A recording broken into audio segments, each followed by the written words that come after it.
Selamat datang di segmen Sinyal Tengah Malam. Di sini bukan hanya cerita yang kita dengar, tapi juga hal-hal yang tertinggal karena tidak pernah benar-benar ikut pulang. Jika kamu sudah mendengar episode sebelumnya, kamu tahu satu hal pasti. Ada pendaki yang turun sendirian, padahal ia naik bertiga. Dan malam ini, kita tidak kembali ke Gunung Rinjani, karena cerita sebenarnya baru dimulai setelah ia sampai di bawah. Setelah kejadian di base camp, Doni tidak langsung dipulangkan. Ia pingsan cukup lama, lebih lama dari yang wajar untuk orang yang hanya kelelahan. Nafasnya stabil, detak jantung normal. Tidak ada luka serius selain lecet dan hipotermia ringan. Tapi ada satu hal yang membuat petugas ragu memulangkannya. Setiap kali Doni membuka mata, ia selalu menatap ke satu arah yang sama, ke sudut ruangan. Bukan ke dokter, bukan ke keluarga, ke sudut kosong, seolah ada sesuatu yang masih berdiri di sana. Saat akhirnya ia bisa duduk dan berbicara, pertanyaannya sederhana.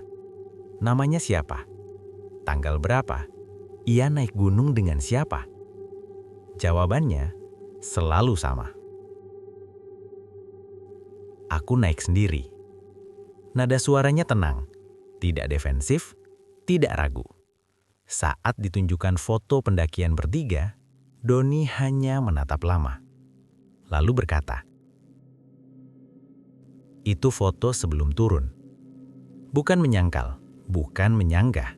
Seolah ia tahu persis ada perbedaan antara naik dan turun. 2 hari kemudian, Doni dipindahkan ke rumah sakit jiwa.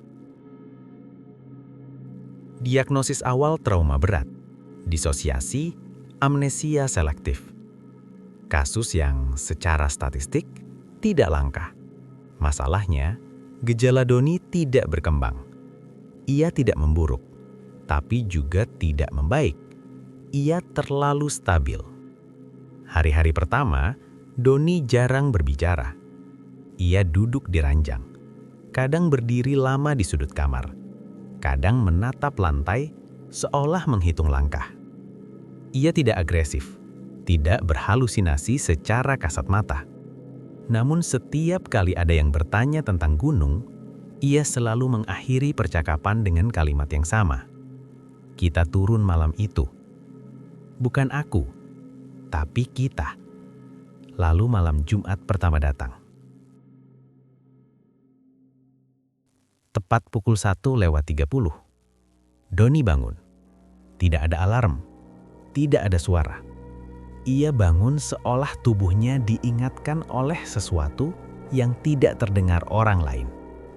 Ia berdiri, melangkah pelan, dan berhenti di depan jendela ruang perawatan.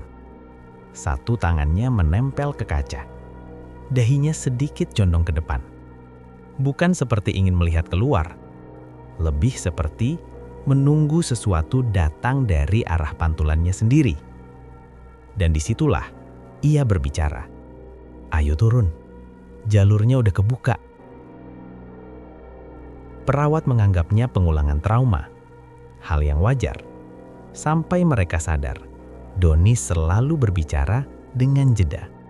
Seolah setelah kalimat itu, ia mendengarkan jawaban. Malam Jumat berikutnya, seorang perawat baru jaga. Ia berdiri terlalu lama di depan pintu, mendengar Doni berbicara pelan. Dan tanpa sadar, ia menjawab, "Turun kemana, Pak?" Detik itu juga, Doni berhenti. Tangannya turun dari kaca. Beberapa detik berlalu. Lalu ia berkata pelan, "Tunggu." Bukan ke perawat, ke arah jendela. Yang dua masih di belakang. Perawat itu bersumpah. Saat Doni diam, ia mendengar suara lain. Bukan jelas, bukan kata. seperti nafas yang bukan berasal dari ruangan itu. Malam itu, laporan ditulis. Dan sejak malam itu, Doni dipindahkan. Bukan karena ia berbahaya, tapi karena setiap orang yang terlibat percakapan dengannya mengalami gangguan yang sama. Mimpi turun gunung tanpa ujung, tangga yang terus memanjang ke bawah, dan rasa bersalah yang tidak bisa dijelaskan sumbernya. Doni dipindahkan ke ruangan 12, ruangan paling ujung, dekat tangga darurat. Secara resmi, ruangan itu kosong, tidak tercatat, tidak aktif. Namun sejak malam Doni masuk, petugas jaga mulai menghindari koridor itu. Udara terasa lebih dingin, langkah kaki terdengar bergandah, dan jam dinding di sana selalu berhenti tepat di pukul 1:30. Nama Doni tidak pernah muncul di papan pasien ruangan 12. Secara administrasi, ia masih di bangsa lama. Namun setiap malam, CCTV di koridor ruangan 12 selalu bermasalah. Gambar bergetar, suara hilang. Dan di rekaman ulang, terlihat Doni berdiri di depan pintu ruangan 12, menatap ke dalam. Padahal menurut semua catatan, ia tidak pernah keluar kamar. Yang lebih mengganggu, dalam pantulan kaca pintu, terlihat dua bayangan lain berdiri di belakangnya. Tidak bergerak, tidak mendekat, seolah menunggu aba-aba untuk turun bersama. Sejak malam itu, aturan tak tertulis menyebar. Jika mendengar suara berkata, "Ayo turun," di koridor ruangan 12, jangan menjawab, jangan menoleh. Karena Doni memang dipindahkan. Tapi yang sampai ke ruangan itu bukan lagi seluruh dirinya. Dan di episode berikutnya, kita akan membuka rekaman CCTV yang tidak pernah dipublikasikan. Serta satu kalimat yang muncul di kaca jendela ruangan 12. Kalimat yang sama dengan tulisan di dinding tenda pos 3.